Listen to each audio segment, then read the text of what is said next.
So, okay, first of all, have you had a chance to catch your breath this year? Because you started off this year pretty strong already. Pretty much. Actually, I have. Interestingly enough, I was telling you earlier, there's a little bit things going on with my son. So I have had a chance to catch my breath and also start running in that direction pretty hardcore.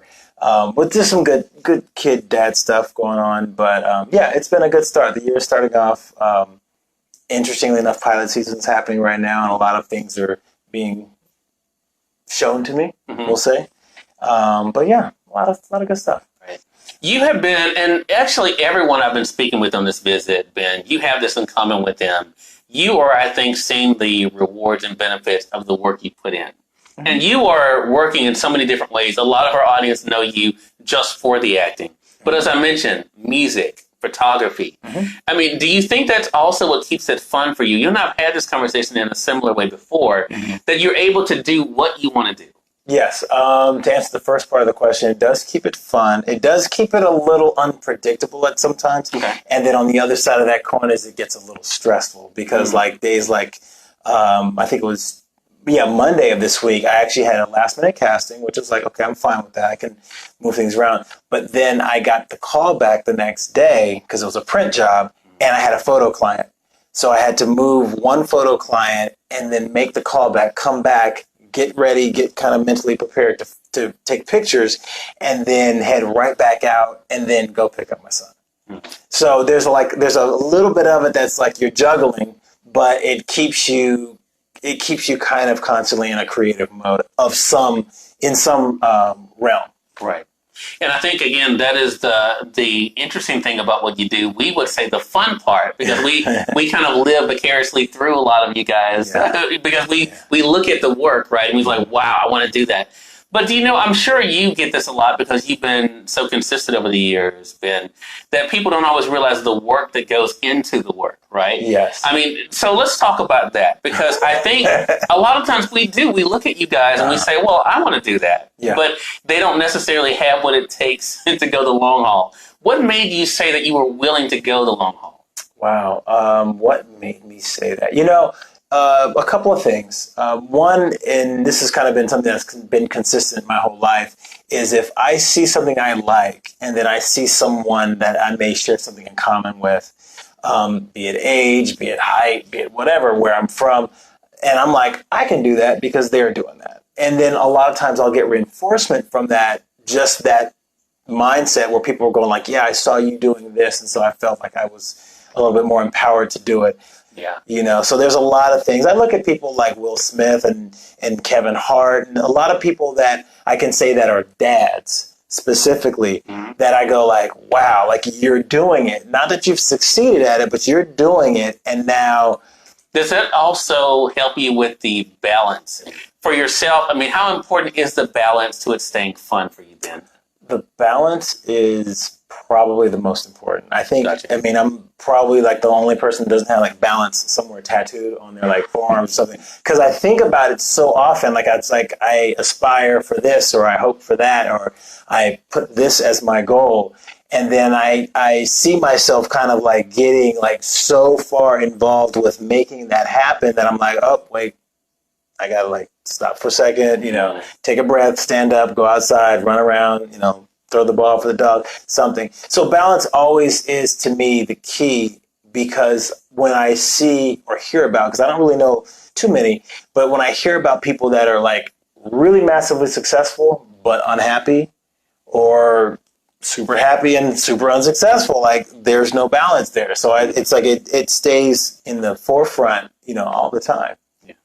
So we have to then talk about Greenleaf, because when you were with us last year, yes, and I was telling Benjamin this earlier, I'm not the guy that's going to try to make you tell you that I knew he was going to do it. Try to make you tell us what's going to happen. What's going to happen, But I was curious to see, because you teased that you were coming back, your character Noah was coming back. Well, he did. And a lot of things came back. It seems like, we found out a lot of things that I think a lot of us were shocked about. I want to talk about, before I ask you about your experience, what was it like for you to see the audience response to this season? Oh, wow. You know what? I actually was fortunate enough to watch the season opener with Keith David and a bunch of the writers. Okay. They had an event. They did a watch party, and it was really fascinating to see that phone call happen and just to kind of like peer over my shoulder and kind of look and see people's like initial reactions. And it was really cool because a lot of people were like, no. And then some people were like, oh, this is amazing. This is great. And then some people were like, oh, now he can't go back. And then there were other people that were like, oh, this is great. Like this solidifies him and Grace. It's going to be the thing. And, you know, people can move on. But it made for a really good twist, a very good plot twist. You know, props to the writers for that one. Yeah. I've never asked you this question before, and it's not a putting you on the spot question. I don't think. I hope it's not. But I mean, this show. I think the thing about this show is these characters are a mess, and I think and I say that which means they're like us, and I think a lot of times we don't think about that, especially powerful families, especially when it comes to the church. You don't think about them being such a mess. Do you think this show has been good for conversations, though, about people are people? They may have a title, they may have a certain amount of money, but they go through stuff like all of us. Yes, I think to answer that overall question is I think it is really good for opening the door to having a conversation like a daughter to mother, a son to father. Like it really does show that, hey, like you may be here socially, but you know, when it comes down to you tripping and falling down the stairs, you're just like anybody else that trips and falls down the stairs. So it does humanize a lot of people that were before put on such a pedestal that they were just, you know, you couldn't talk to them about something if you're in that situation. And I feel like a lot of people identify with that because, you know, having grown up in the church or having grown up going to a church and not necessarily being in a family that runs it, you can go, oh my goodness, I thought that was happening at my church, or I thought that was happening with my sister or brother or whatever.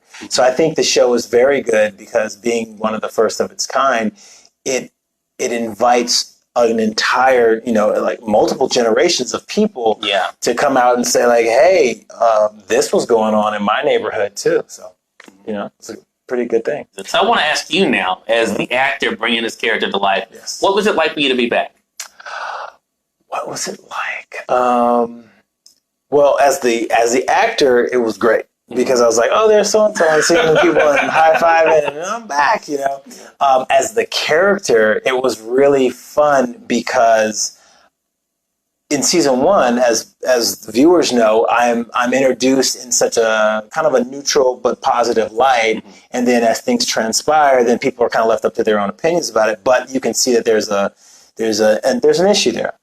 I come back, and I'm not happy.